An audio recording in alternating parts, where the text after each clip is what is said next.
Yeah, welcome everyone to 0y interviews.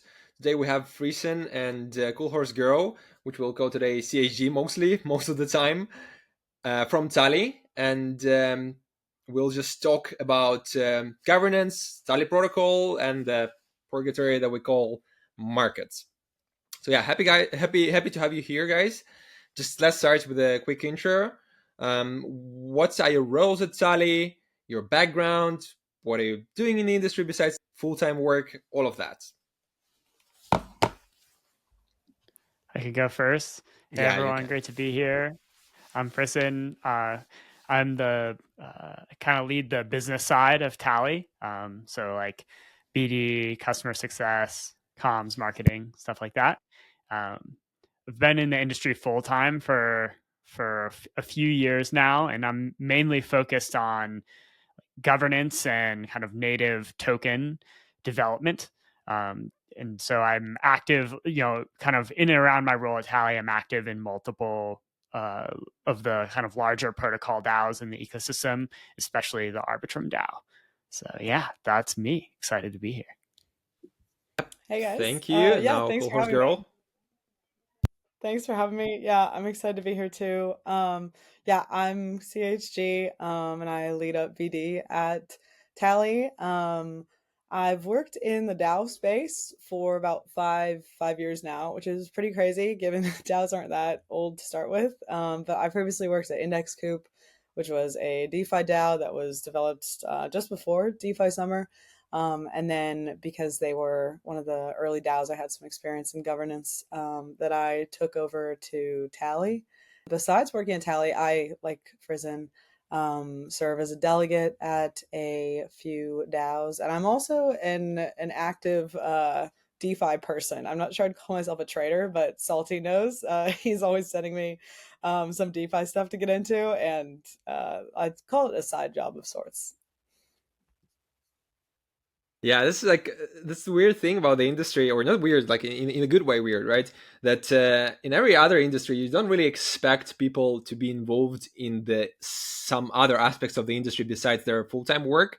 And here, at least I don't know, 30% of people, maybe more, maybe even it might be almost to 50% of people actually doing something besides their full time work. They're trading, they're doing some DeFi stuff, just I don't know, side hustling in all of the ways that you can do in DeFi, just being involved in the industry besides their full time work. So it's really great to have that. I've never had that before that industry. And then, short explanation for those who are kind of not really familiar with the topic. What's the governance and what's Tally doing right now as the project? We're not talking yet about what's coming soon with the Tally protocol and everything. Yeah, so we think of kind of protocol governance as the base layer of protocol success. So, if you're building a DeFi protocol or participating in it, the question is, how are future decisions made about development of the protocol? Like we all, as people who are active in the space, we're all like, oh, who's the team behind the protocol? Is the dev bullish, right? Governance is the answer to is the dev bullish. So, one of the things you'll notice is the most kind of mature and successful protocols in the space that have the most TVL and volume and staying power. They all have robust on-chain governance systems, like Arbitrum or Uniswap or Aave. Just kind of go down the market leaders of each category. And the reason that is it adds kind of an element of safety and really underscores like the unique value proposition of DeFi versus TradFi or other systems. Where with on-chain governance, in order to make a change to the protocol or to invest funds out of the treasury, you actually have to get token holder approval in the form of an on-chain vote. And then if as a token holder you don't agree with the outcome of the vote, you actually can exit before the vote passes. And this is like a fundamental, yeah, like I said, it's sort of a fundamental best practice or a fundamental driver of long-term value for protocols in the ecosystem. And that's what Tally enables. And talking about the governance, right? There's this concept called corporate governance in the classic startups, where you have the board members, whatever, just governing the startups to make sure that the CEO is doing their role and everything. But there's like usually a small group that do that. And well, startups' main thing is to grow quickly, to find PMF and everything. Doesn't it happen sometimes that governance in DeFi sort of slows down the things that were supposed to be startups, or would you say it actually helps? There's definitely two sides to this. I think this is one of the major criticisms of decentralized organizations is that they work slowly, which is true in some aspects. I think there's obviously like pros and cons and gives and takes to decentralizing your governance. And my response is that the negatives that may slow down governance or slow down protocol development are worth the what you get, which is increased safety and credible neutrality. I think a simple thing I explained to my like Web 2 friends about governance is you can think of it as an extension of the regular crypto ethos, right? So just how like cryptocurrency are smart contracts on a blockchain that are decentralized. Crypto governance operates in a similar way where organizations are controlled by smart contracts on a blockchain. So you don't have the biases that exist within those like Web 2 startups that may be more, quick moving. But the reason they're quick moving is because they're usually controlled by the whims of one person or a couple people. That can have a number of effects, which I'm sure we'll get into. Um, but some of those effects are just lack of credible neutrality. You see these big Web 2 organizations where, if you're a random Apple phone holder and you know that your Apple phone probably isn't going to work in 2 years, but you don't really have any say over the product that you have so much financial stake in and also maybe personal interest in. But in crypto companies that are decentralized, um, you're allowed to have a say in the protocol that you have financial stake and personal interest in. That is directly correlated to the amount of financial stake you have in it. So it's a cool system that has pros and cons, certainly. But my opinion, and I think the opinion of Tally, is that being decentralized is necessary because of the safety and credible neutrality aspect that aligns with the ethos of crypto in general. Gotcha. And in the beginning, you mentioned that that protocols are governed with smart contracts, well, just on-chain governance. But I've seen a couple of DAOs, well, I guess DAOs, right? They don't really have a smart contract. They kind of operate on snapshots or some other stuff. What's your opinion on that? Yeah, I think that Snapshot is a very useful governance tool. I think as a standalone means of governance, it's incomplete. There are a number of really important operational challenges to that kind of arise when you use just sort of like sentiment voting or temp check voting for governance. It's much easier for the token holder base or the delegates to signal that they approve a certain action than it is to actually execute it. And so one of the things you'll find if you talk to folks who have, participated in governance and in protocols that only use like signal voting, right? They don't have true on-chain governance that controls the execution of the contracts, is that almost anything sort of particularly challenging or controversial, like either it doesn't end up getting executed at all, or it ends up getting executed in a very different format than what's originally included in the temp check vote. So I think that it's actually the challenge is like you need a token, right, to do signal voting. And so you've like as a project, if you deploy your token and you want to have some form of community governance, but you don't take the full step of sort of like introducing a more robust transparency and community participation in the process, you've kind of gone like halfway on decentralization. And I think that's very dangerous from a long-term security standpoint, and also like a, I'm not like a lawyer, but just like an overall, if you read decisions that the SEC has publicly issued, right, like it's sort of like like decentralization theater is something they're very keyed in on as an issue. So just understanding that, you're sort of, it can be very dangerous to take sort of these like half steps on decentralization and community control, and to release a sort of token that is tradable, but not not actually doesn't actually give the community control. And I am going to clarify now that like that is in no way whatsoever legal advice, and I'm not a lawyer, but just like even just going back to like the long-term governance process and sort of security, right? You're giving the impression to your community of decentralized control, while not actually giving it, which I think is not. I think that signals like sort of a lack of long-term intent, from my perspective. Gotcha. Yeah, I just double click on that. I think. Yeah, I think also like no legal advice whatsoever, but I think when you think about it, like just semantically, right? What makes a protocol decentralized, or an organization autonomous and decentralized, like a DAO, is the ability to make decisions on chain that are executed permissionlessly, which is only capable via on-chain governance. So when DAOs operate without on-chain governance, it makes that sort of aspect, of DAOs, which is in the name, a bit more questionable.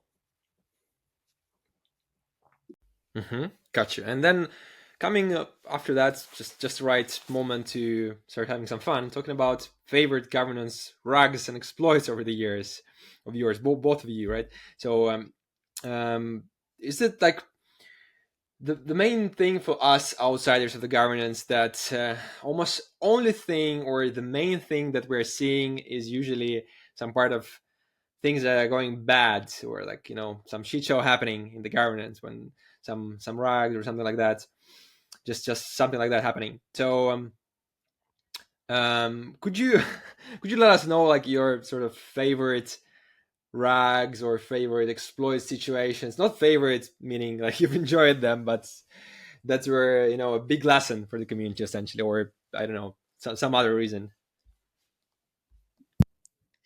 Yeah, a recent one that a lot of people on here are probably familiar with is it's kind of debatable whether you want to call it an attack, but I'll call it an attack for the purposes of this conversation.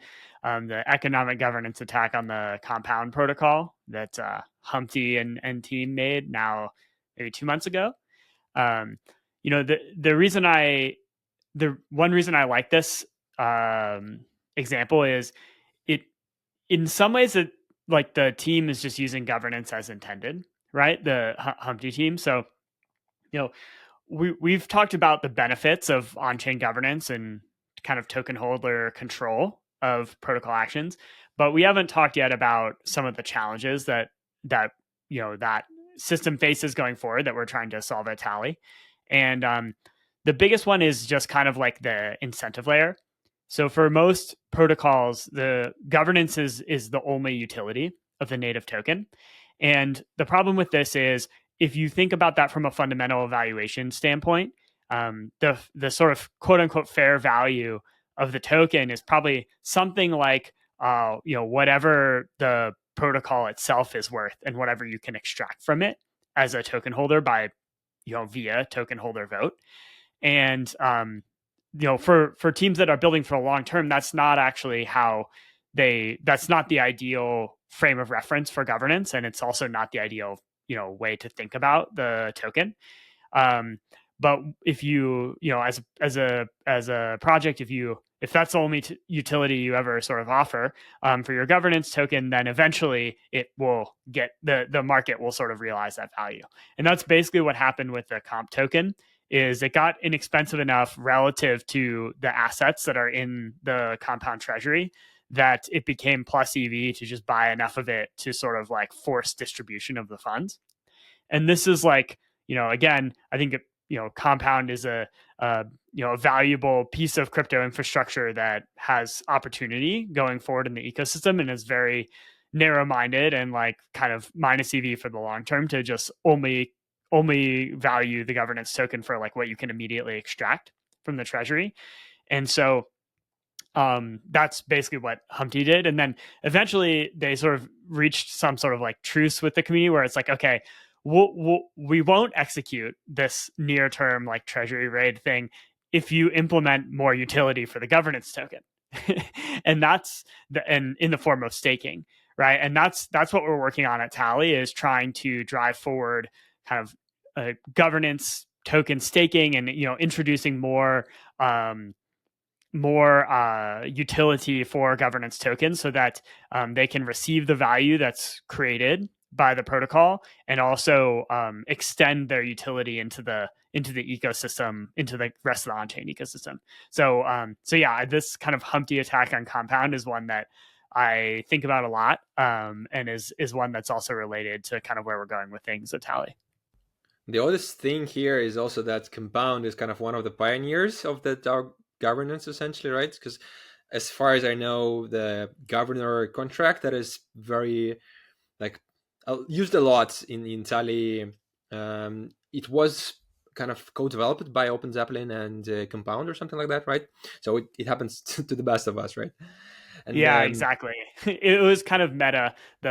The governance mechanism is exploited in the original protocol that developed it. The compound team actually developed it themselves first, and then it became popular and copied by other DAOs like Uniswap in DeFi Summer, and then Open Zeppelin has like standardized it from there. So yeah, compound actually built it from scratch originally.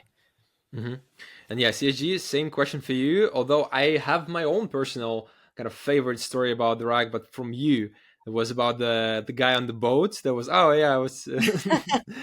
You've done a talk in Brussels about it.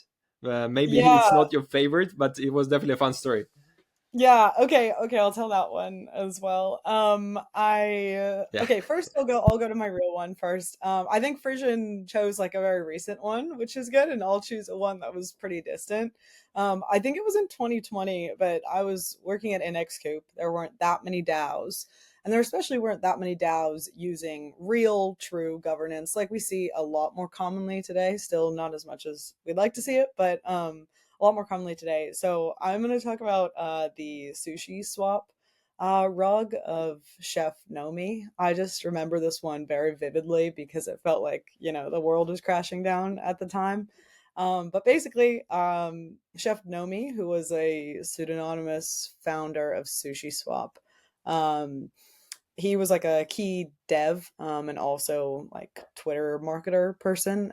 He basically pulled $14 million worth of ETH from the developer fund of SushiSwap at the time, which absolutely tanked the price of sushi, and people lost confidence in on-chain governance as a whole, because what was framed as on-chain governance was really a multi-sig that was a one-of-one multi-sig, where he, the founder, was able to pull such a significant amount of the developer fund and portion of the treasury just by himself. And I think that's put a scar on people's perception of on-chain governance for a long time that still even stands today, especially in terms of DeFi protocols. But I always like to, people will bring this up, or at least they used to, and people remembered it, but always bring up like, that's not true crypto governance. It's not true protocol governance when it's controlled by a multi-sig. People will bring that up often as like here's where governance goes wrong, and then I'll just say, no, that's where governance can fix, because that's actually not even true governance. But I remember at the time it was pretty crazy because the community thought it was real governance. I, having far less knowledge of governance, also thought of SushiSwap as real governance at the time. So when he rugged it for 14 mil, that was pretty crazy. But like Saltee's saying, more recently, I just, a quick funny story is that you do need to be aware of the people trying to rug you, whether it's, in pure like financial terms and on-chain governance, or it's just within the governance sphere, people using the weirdness of crypto, aka pseudonymity, which us included, to make their backgrounds seem a bit better than they are. The story is that I was figuring out how to distribute a grant for Tally to some places looking to launch DAO governance. There was one place that seemed not super legitimate, but it was hard. It's hard to tell. People have a website, they seem well intentioned, but then you say, when is the treasury going on chain? And they're like, what does that mean? And you have to think, okay, maybe this isn't real. Anyway, we ended up rejecting the grant. And then a few months down the line, I ran into this person in Dubai on a boat, and they said, like, oh my gosh, I recognize you. And I'm like, who are you? And they're like, Somehow oh, it's remember? always Dubai. It's always Dubai. Yeah, This- it's always Dubai. The Vegas of Asia. Yeah. They were like, oh, yeah, no, you must recognize me. I was trying to rug you, but you ended up not giving me the grant. So good job. Which, only in crypto, right? Only in crypto. Yeah. He was so honest about it as well, right? Just like straight in the face. Like, oh yeah, I was trying to rug you. Yeah, that is a funny part of crypto. People just like willing to say these things that would they're a bit morally questionable. So there's no repercussions, right? Professionally questionable. Yeah. But ruggers. I love that he congratulated you. He did. Yeah, he was like, I love that. Good. Yeah, that's impressive. He was a good sport about it, right? So it's really. Yeah, he was a good sport about it. Yeah, some respect, a small, tiny amount of respect. Okay, actually, now finally we're coming closer with all of these questions, like beating out of the bush, closer to actual Tally, right? So what's the current Tally status, how it works, how it makes money as a company, if that's allowed to speak about, especially now that we are having Chief Revenue Officer on the interview. And I'm gonna say here, Tally being one of a few dozen companies in crypto that actually have revenue, not many such cases. So it's really interesting to hear about that one. Absolutely. Yeah. So Tally, we're a protocol governance platform. We're focused on making token governance and on-chain governance the most dominant method of governance globally and the biggest asset class in the world. We've made a lot of progress so far, right? We've been building actually for quite some time, about 4 years now. We basically launched after DeFi summer, which is the first time there's like things to govern on chain. And the first several years of Tally were focused on the application layer. So we had the view that teams wouldn't want to build their own and maintain particularly their own governance, which turned out to be true. And so we kind of serve as an application, a platform layer for a protocol on-chain governance. And that's, we've had some success doing that and kind of scaling, the governor framework and on-chain governance experience. Over $700 million in proposal value has been moved on Tally. There's about 600 DAOs that use Tally, and collectively their market cap is about $30 billion. And so we've reached a certain level of scale by trying to kind of improve the on-chain governance experience. But the next phase of Tally is still focused on that governance app layer, but also thinking about the incentive layer, which is where the Tally protocol comes in, and kind of what I mentioned around trying to create a standard implementation of governance staking in a way to extend token utility, and kind of share or create a platform for protocols to share the value that's created by them with token holders in like a decentralized, autonomous way in exchange for the work of participating in governance of the protocol over the long term. And so that's kind of where we are today. It's been an exciting ride. We have a couple of protocols that we're building out governance staking for, one of them being Arbitrum. And we, from a kind of revenue perspective, we do charge kind of integration fees at the app layer and also the protocol layer, and then kind of some ongoing fees for using Tally. If you just want to use Tally on your own in kind of a self-serve way, which many protocols do, there's a 0.25% fee on all value that's transferred on Tally. And then if you're wanting to kind of form a more deeper kind of hands-on relationship with Tally, we usually do like a subscription fee, which most of the larger DAOs that use Tally do. So that's how we make sure Tally is sustainable going forward. Could you elaborate a little bit on the value that moves on Tally? What does it mean? Like how, like what are the types of transactions that are involved here? So the most common type of on-chain proposal is actually just transferring funds from the DAO treasury to fund initiatives like working groups or incentives or things like that. And so if as a DAO, if you move,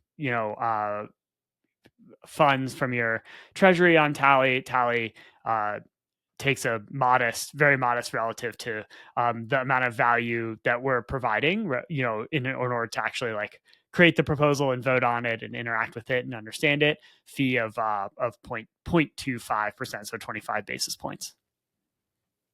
Got you. Now it's pretty clear, yeah. And you've mentioned that you have a couple of things.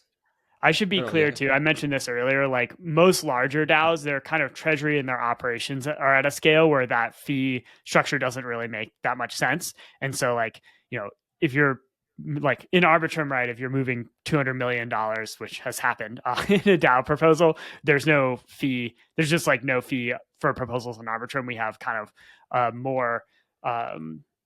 we have a bespoke agreement with the DAO to fund the work that we're doing. Yeah, because 25 basis points on 200 million is actually starts to show up. Yeah. Yeah. And you mentioned you have big things in work in terms of going forward. And one of them is, at least from my perspective, is definitely a multi-governance in collaboration with Wormhole.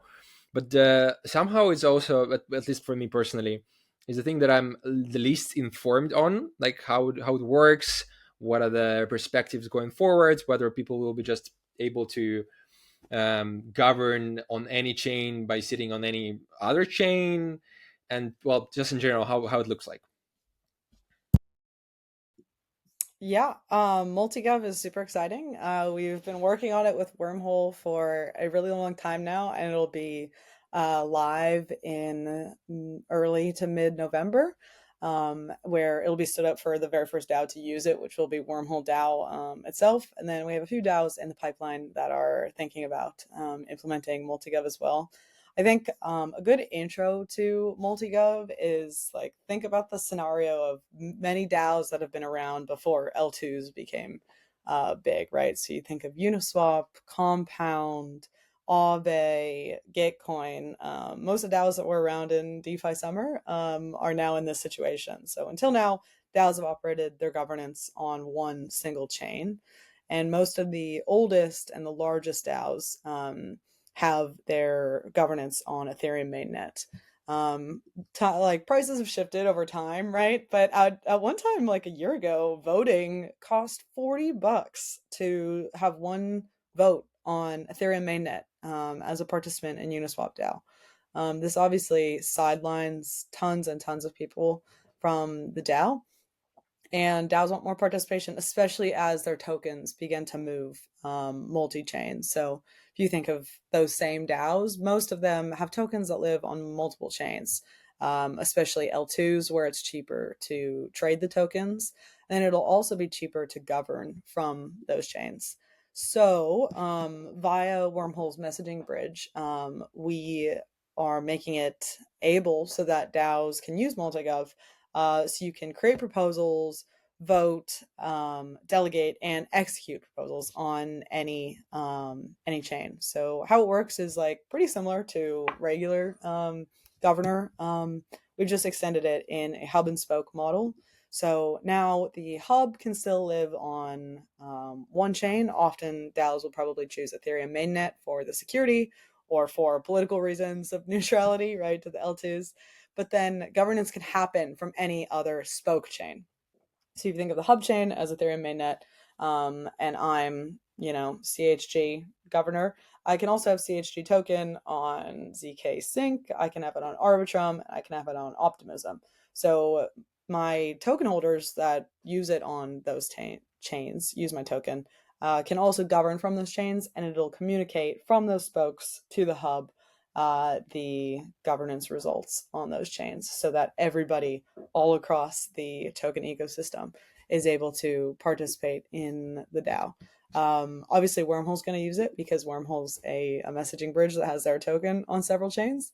But it'll be exciting for a lot of DAOs that have their token on several chains, especially those that have those high gas prices of governing from Ethereum.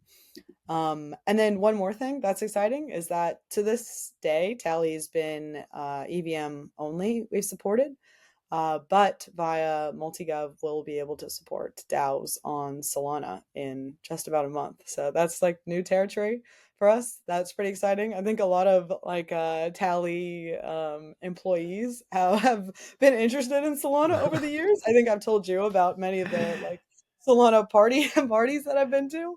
So I'm excited to get to mesh a bit more with the Solana crowd that we get on with and learn about what DAOs are like over there, because they exist over there.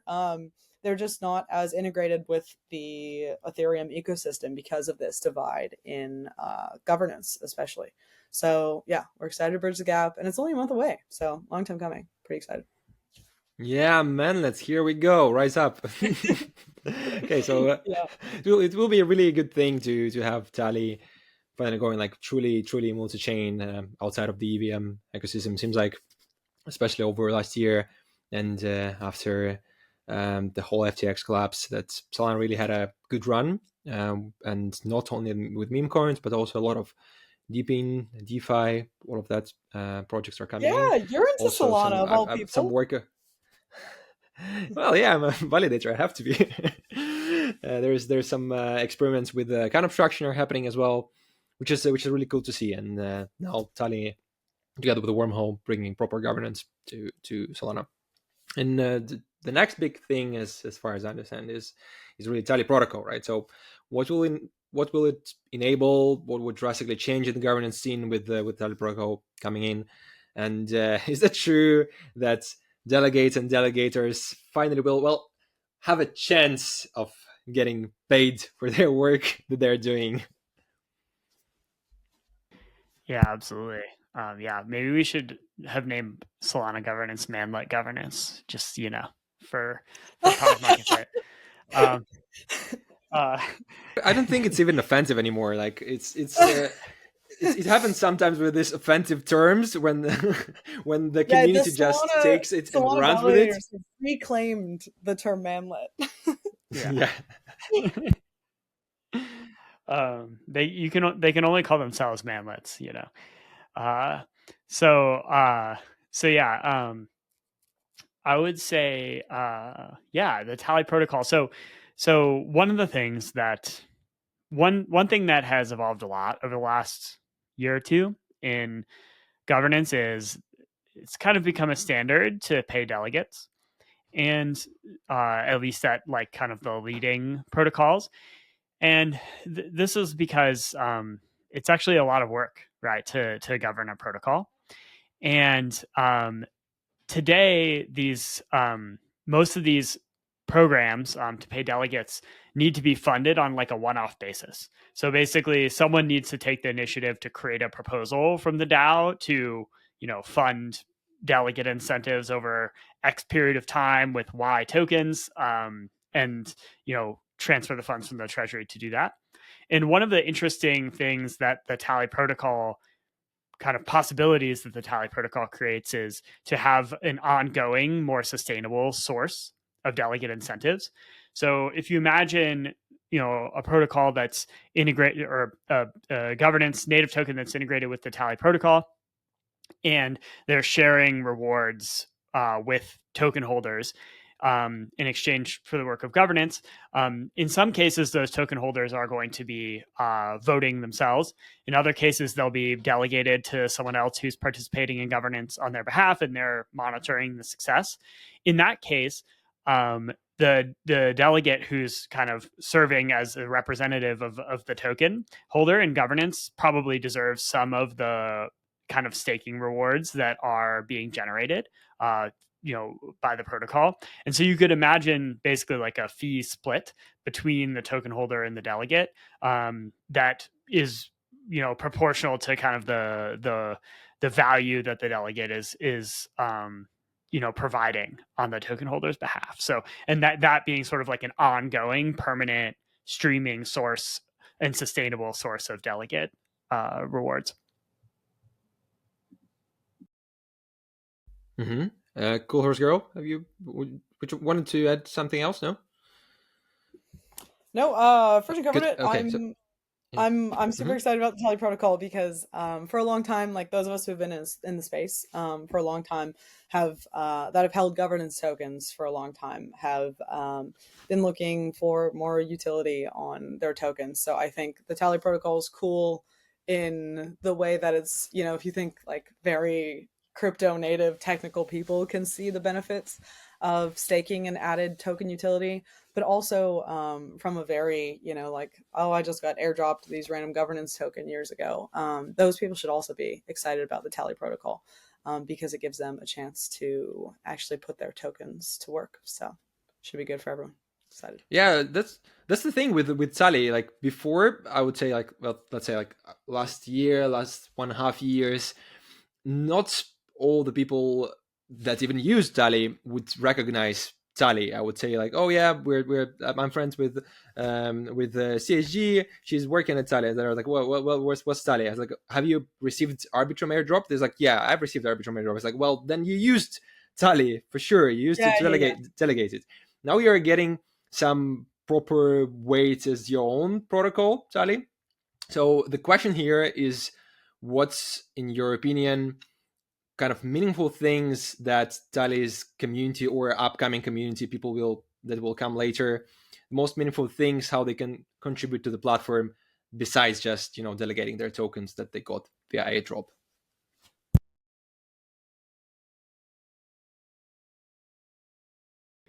I know I've been going first. You want to take this one first, CHG? Yeah.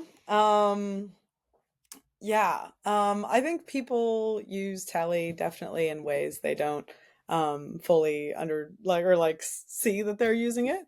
One funny part of Tally is we're not just like a platform for taking action in governance, which I usually split up into delegating, creating proposals, and voting.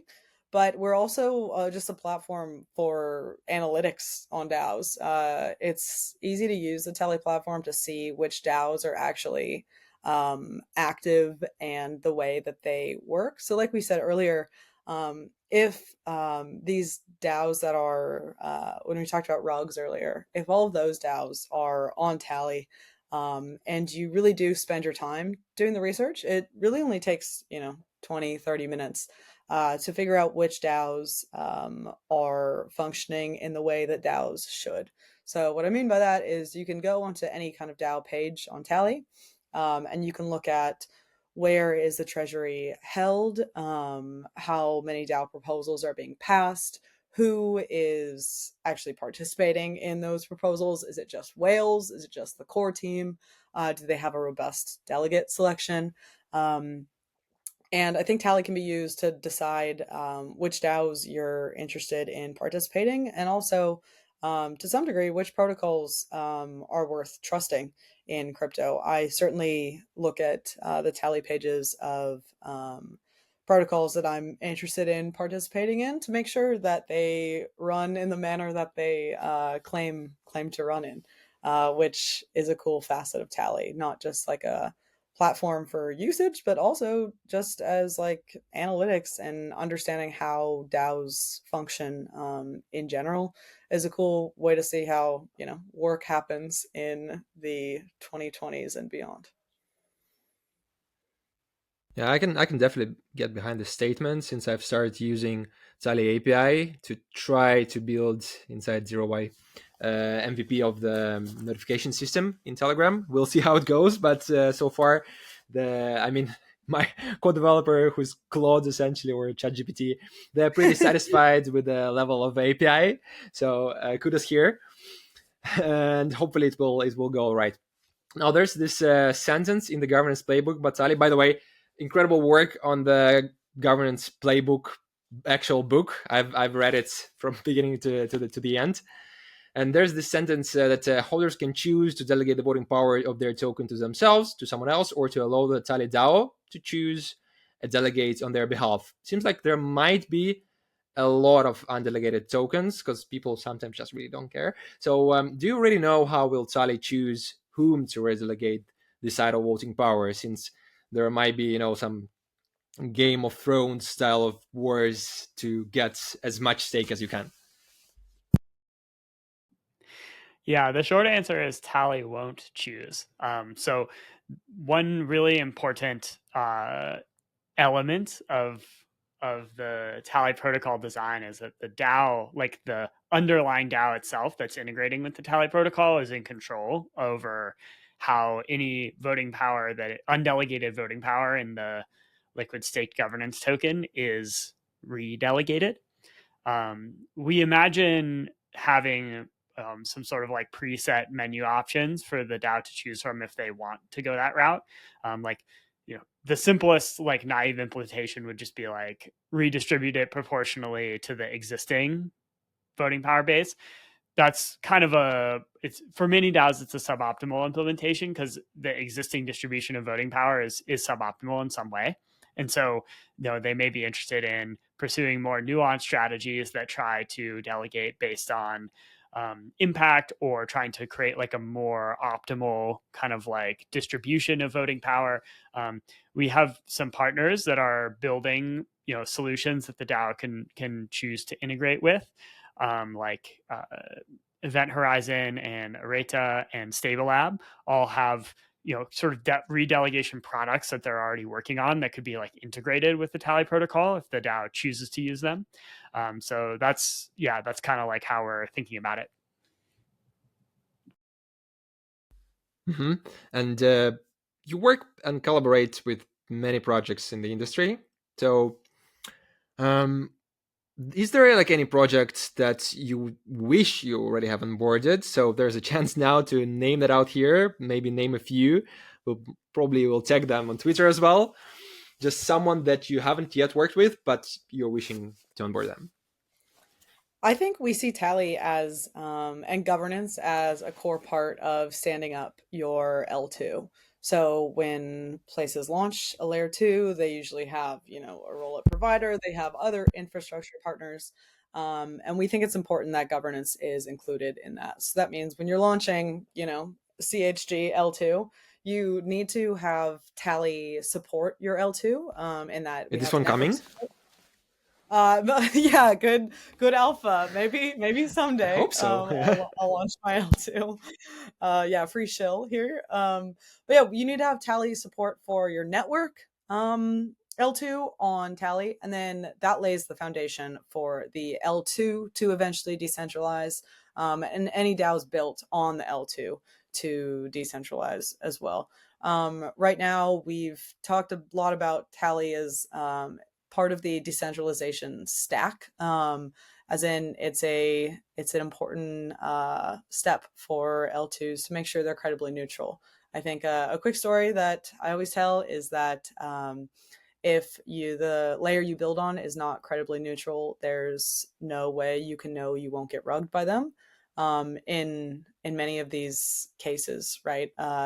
Where Web 2 companies build on a layer, if they become more profitable than the layer they build on, will often, rug them in some type of rules-based way, just like you can in crypto, to take away their profits. So with governance, it makes it impossible because the layer below them is completely decentralized. So anything built on the layer also has a say in the layer below it. So for that reason, we're targeting tons of layer 2s and also anyone looking to get decentralized. There's a lot of ways to use Tally to like maximum decentralization of a gigantic L2. You can also use Tally to, create a DAO of your 5 friends and vote on who's going to pay for dinner on Friday. So I think that's a cool part of it, is that there's a great range. But I'd especially shout out to L2s as more and more become a thing. It becomes more and more important to make sure the L2s you're building on are actually credibly neutral, because those are the ones that are going to be sustainable. So shout out L2s looking to decentralize. Hit us up. Gotcha. Frisson, any from your side? Yeah, I think CHG nailed it, honestly. Yeah, I think Tally is one part of the kind of decentralization stack, or the just the protocol operating stack, and so that's like our ethos is very like collaborative and composable, right? We're kind of building on top of a standard, and Tally is has an API that other teams build upon. The Tally protocol is composable with other on-chain protocols and things like that. So yeah, we're just one part of kind of all the different tools and products that come together to make on-chain, to move governance on-chain. Gotcha. And sort of continuation of that question, from my perspective, you've been collecting wins for the last 1.5 years, just onboarding new projects, I don't know, starting from Arbitrum and then just wins and wins. So any suggestions to the teams out there on how to get out of the trenches and scale wherever they do, besides, of course, having a head of biz development with Sigma grindset?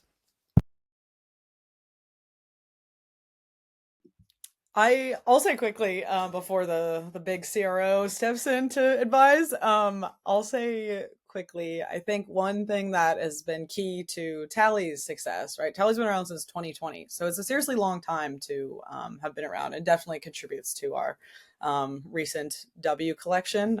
Is just the long history we've had. But I think one thing key to our success was being such like a playground for users to come in and use our platform from the very beginning. I think a lot of especially infrastructure platforms require a huge setup fee and investment. Tally's always been available to view by anybody. Like I said, you can come view which DAOs are functioning and how they're functioning, regardless of whether you participate in them or you're ever going to participate in them. And then we've also always had a self-serve product. So you can use Tally via, a premium setup that a lot of bigger DAOs sort of require to be successful. But there's always ways to test out Tally with your own contracts at home, done it yourself, and using it as a playground. I think I've seen this more recently, like a lot of platforms having ways where you're allowed to play around on it without fully committing financially or, like morally investing in the thing. But I think that's a cool idea. I've seen some protocols give out like fake tokens for you to play around with how much you would, gain and lose with fake tokens in like a test environment. And I think stuff like that was key to Tally's success too. Kind of a random one.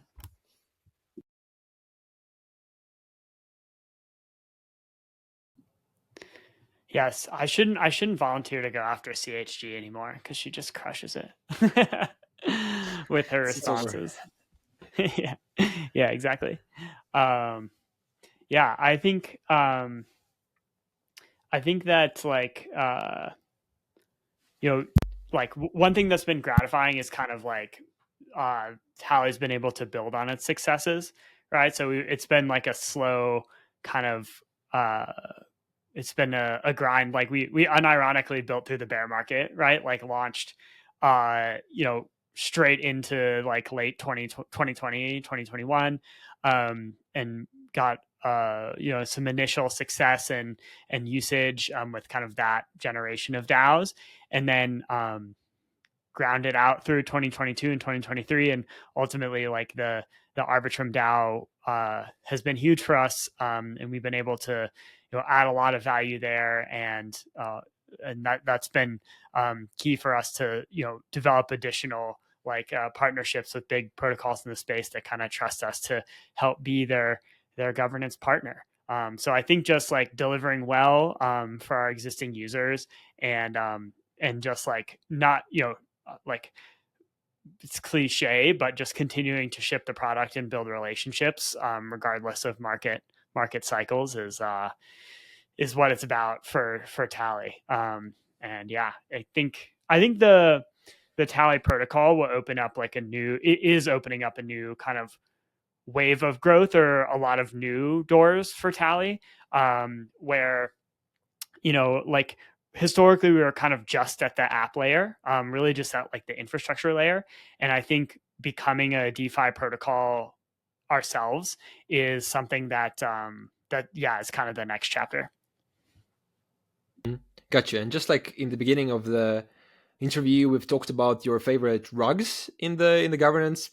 Perhaps there is also some positive cases, some highlights in the governance that happened, and then you could recall right now, or your favorite ones. Yeah, I think let's see. I mean, I like all governance experimentation. The Arbitrum DAO is one I'm like deeply familiar with because I participate actively as a delegate. And if you're just looking for like raw contribution that adds value, like the Arbitrum DAO is sort of like the strongest example in the ecosystem. And they I would say that like the Off-Chain Labs team chose to give an unprecedented level of control to token holders directly via on-chain governance. The Arbitrum DAO controls all of the uh, it controls Arbitrum One and Arbitrum Nova, licensing for using those for forking Arbitrum's technology. It collects fee shares from Orbit L3s. It collects surplus fees from the sequencer and controls that treasury. It controls a huge treasury of ARB. It controls directly membership in the security council of the DAO. Like I could keep going. Actually, that's like kind of a short list of what the DAO controls. And that has led to a sort of explosive amount of interest in contributing to the DAO, because kind of the potential for innovation and to create value is there through bottoms up participation. Now, there's trade-offs in all kind of governance models, and like there's been obviously a lot of learning that comes with like that level of decentralization in the DAO, but ultimately like I think like as an experiment in like truly bottoms up protocol governance of a really important protocol, I would kind of point to the Arbitrum DAO as my favorite development in the space. I'll talk. CG, Yeah, same for you, yeah. this relates to Arbitrum as well, but there's a few protocols doing some elected security council or other elected positions within the DAO. I would highly recommend people that are like sort of more deeply interested in governance reading some of John Charbonneau's thoughts. He's like a Twitter thought leader and has some articles that are really interesting. One of his like major concepts is proof of authority versus proof of governance, where the DAOs need to be decentralized, not just on like a high level, like, you know, most DAOs that use on-chain governance are decentralized to some degree, some more than others, right? But you can probably comfortably name at least 20 DAOs that are decentralized. But also some of these DAOs will want to take back control over time, right? The core team will, or power groups within the DAO, and they'll sort of self elect to positions of authority, which undermines the decentralization of the DAO in general.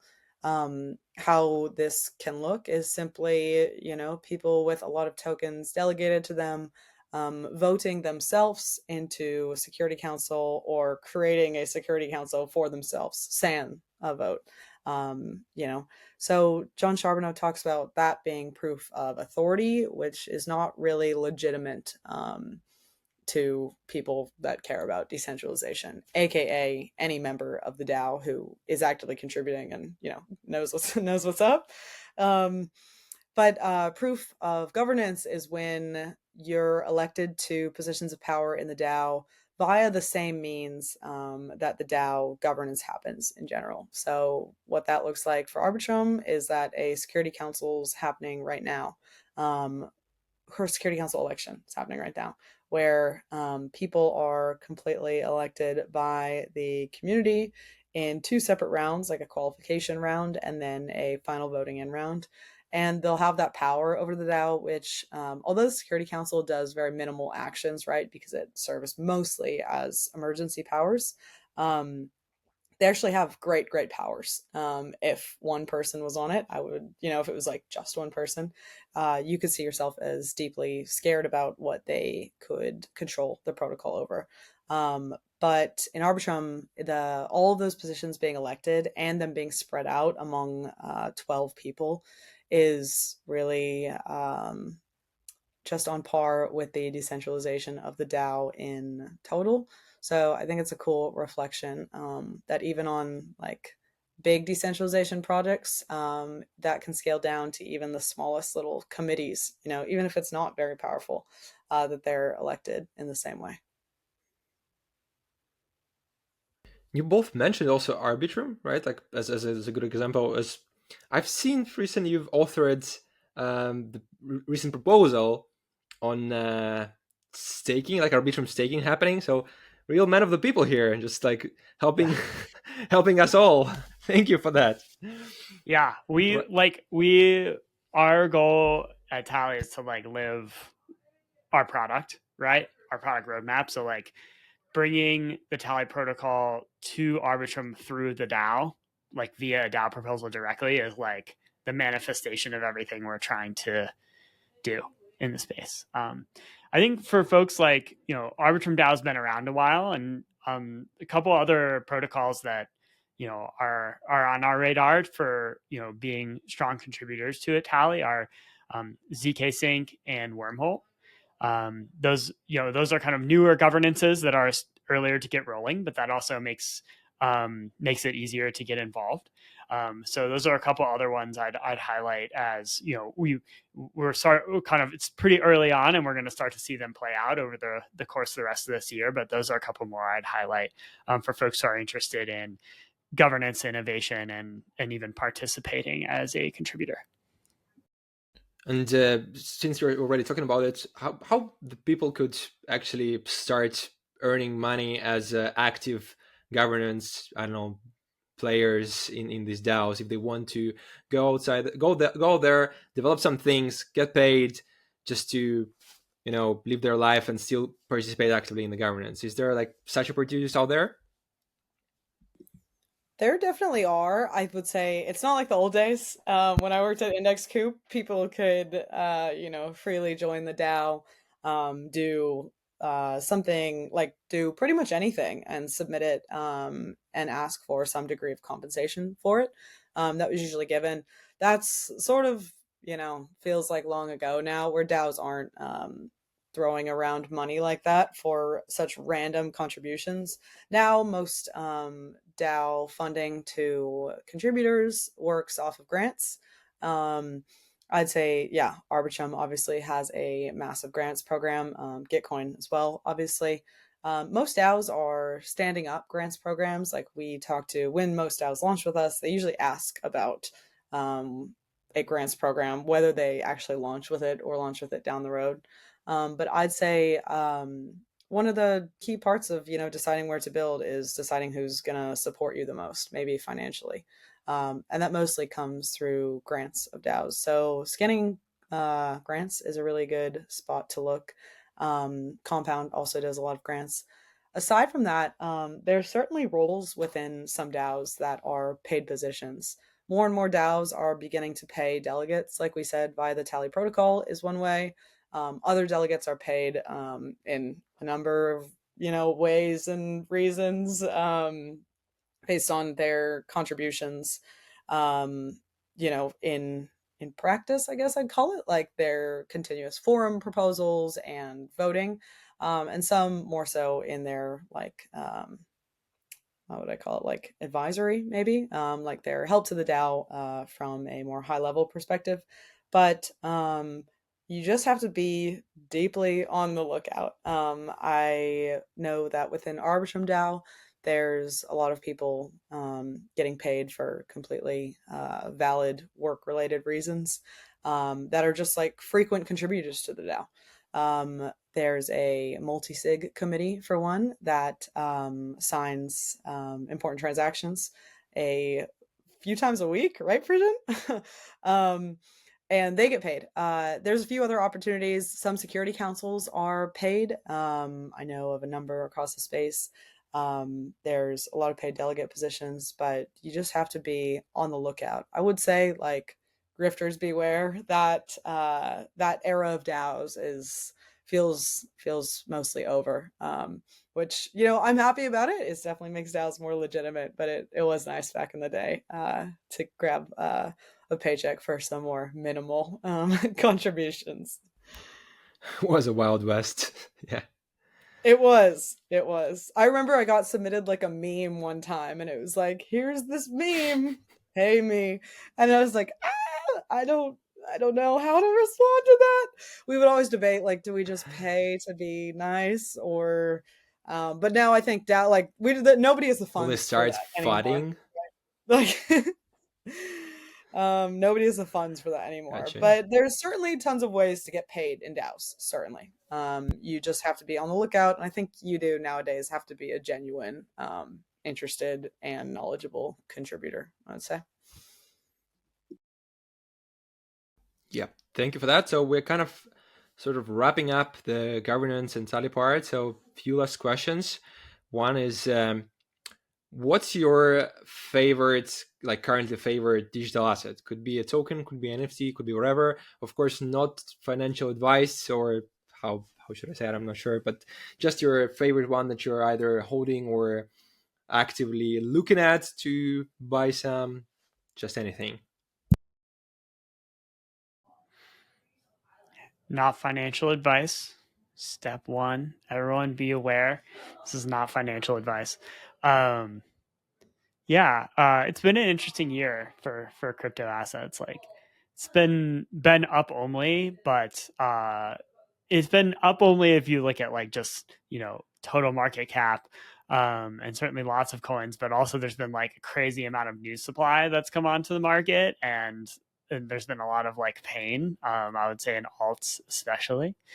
And then ETH, in particular, has like underperformed certainly like what I thought it would relative to the rest of the market. I'm about to give an insanely boomer take, but like this is like Bitcoin this year has only. really made me. No, I'm not Bitcoin only, but this year has made me like really appreciate the sort of like lindiness and simplicity of Bitcoin. Like the fact that there's nothing to debate. Like it's like oldness, and the fact that it just like is what it is has really made it, I think, like easy for like TradFi bros to understand and shill to other TradFi bros.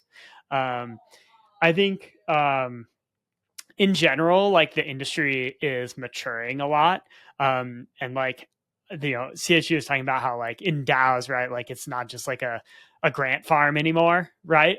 Like we still have a lot of work to do, but there's like a more level of intentionality and higher, performance expectations for contributors. I think the ecosystem as a whole is like moving in that direction where, the UX expectations and the expectations for like the amount of value that a protocol creates, relative to, the speculative premium what people are willing to put on the token, like all of that is kind of going up.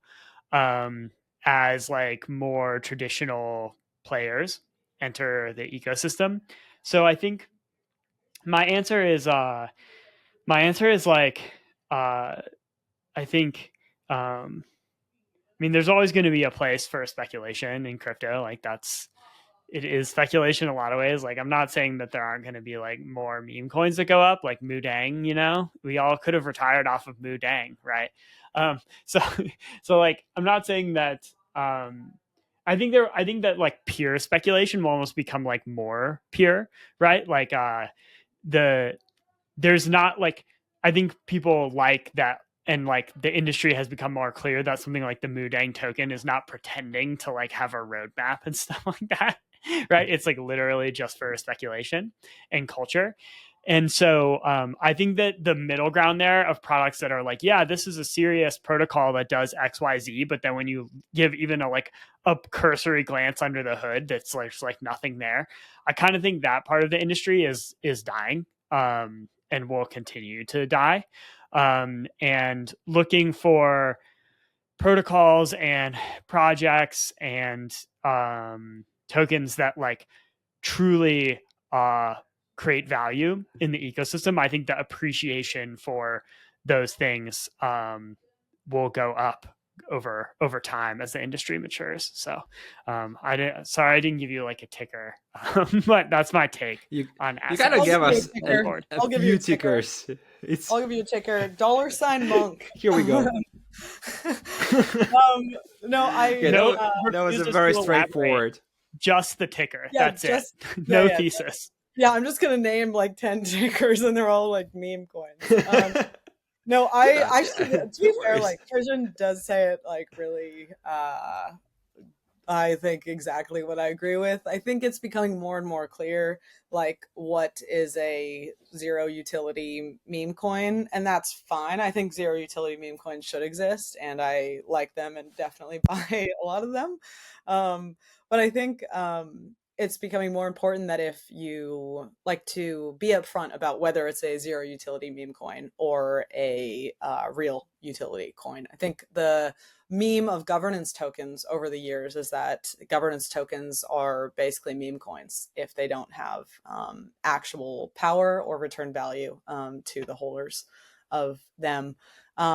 So for that reason, I think more and more organizations and protocols are becoming more transparent because they have to be in order to get those buyers. Like the hype days from years ago seem to be dying down.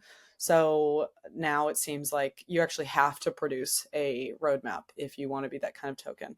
But yeah, that said, I love my meme coins still. I think it's so funny that you said like Moodang has not put out a roadmap, which I can respect. Like I far respect that more than putting out a roadmap that's never executed on.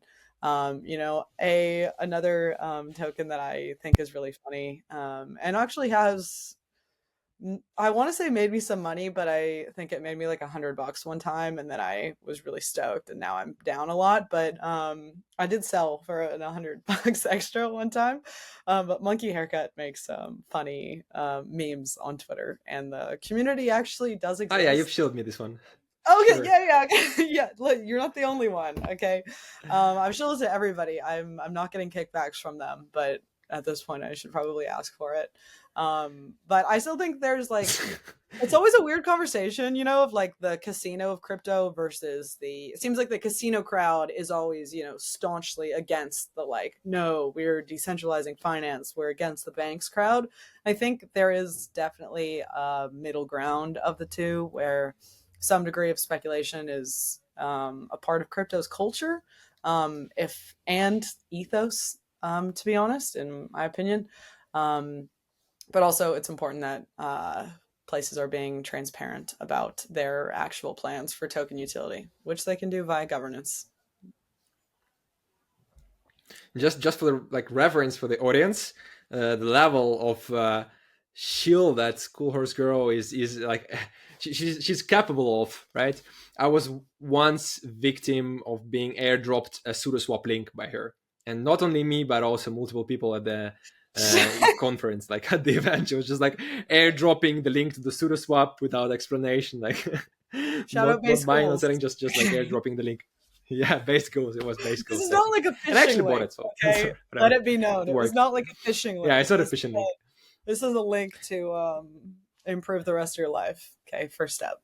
Yeah, and to what Frisson said, like that we're getting like more pure way of speculation. I think it's not only with like the tokens approach, but seems like we'll also have a change in the platform soon. Like Zuckerberg just announced this, Orion glasses, where you have the control and the screen there. So I'm just expecting that in 5 years I'll just have the small DEX screen charts in my glasses and just will digit on the go, just ape in, ape out, just having the small dopamine rushes along the day into the meepcoins and on DEX screen. As you should be. And the next question was kind of similar to that one, but what are your favorite tokenless projects that you're either using or following?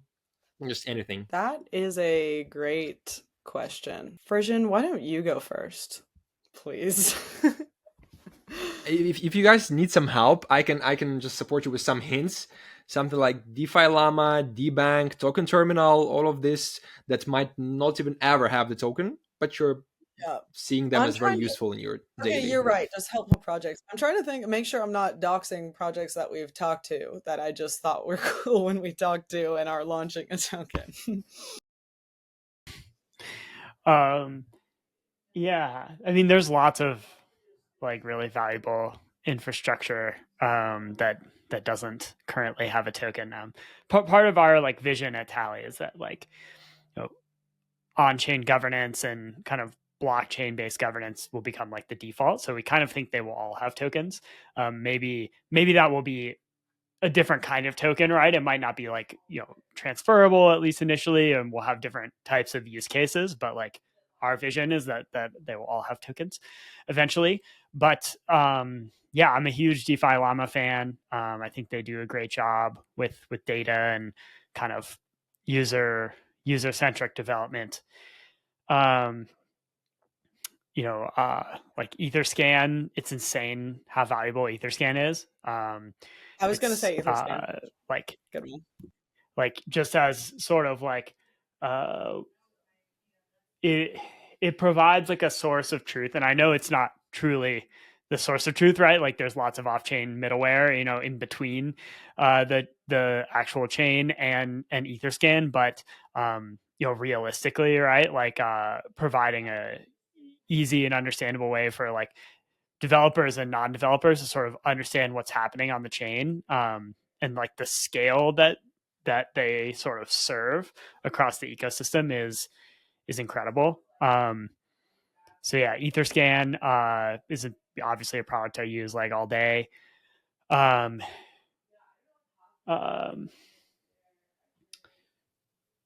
Yeah, so those are a few.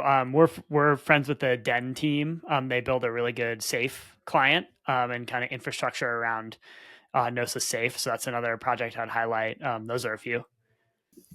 Tally was is also a big revelation for me. You go. No, you go, Sushi. No, you go. Okay. One more is that Tally's a front end for governor contracts, which were built by Zeppelin. They're another really key infrastructure piece of crypto and also governance. And we're really close with the team. So shout out Open Zeppelin. No token yet. And they're definitely tokenless as far as I've seen.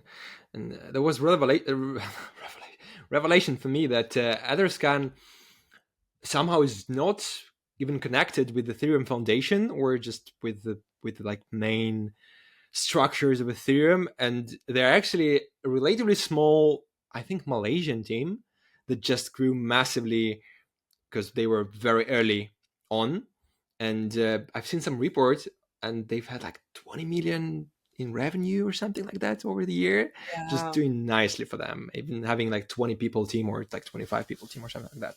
So yeah, they're really doing a good job on serving everyone the data and transactions.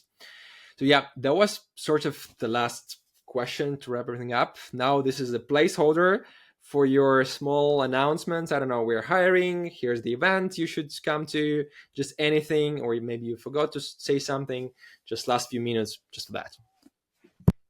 If you're thinking about a token, if you're thinking about governance, if you're thinking about decentralization, come talk to us. Even if you don't end up using like all of Tallys products, we can still help you think through governance and how to kind of set things up for the long term and to kind of generate a sustainable ecosystem around your protocol. So yeah, that's my call out. Tally hits the conference circuit too. We're at most of the larger ones. We'll be at Permissionless, right, Frisch? In a couple weeks. And then I'll be in Bangkok at DevCon, where we'll have a few events. I think we're having a climbing event at Permissionless, which should be cool. So yeah, we love in-person conversations too. And like we always say, there's not like our discovery calls and stuff, there's not pressure to like use Tally and sell on Tally. We're excited about governance. Everyone at Tally is, and we want to make governance work. Even if places don't use Tally, it's important to us that their governance works too, because it ultimately helps governance in general and helps Tally. So we're happy to chat through what you're thinking about governance, no matter what stage your protocol is in. Yep, thank you. And well, that kind of wraps it up. Thank you so much, both of you, for coming. That was definitely a blast for me. I'm not sure how you feel, but hopefully the same. And we really hope that for our audience, that was somewhat educational and fun. Maybe you've learned something new. Maybe you've got some ideas how to move forward in terms of governance or your participation in governance. And just in general, hopefully you had some fun time, like almost an hour or more with us. That's it. That wraps it up. Thank you so much. We can just stop the recording. No. Bye, guys. Thanks. Probably already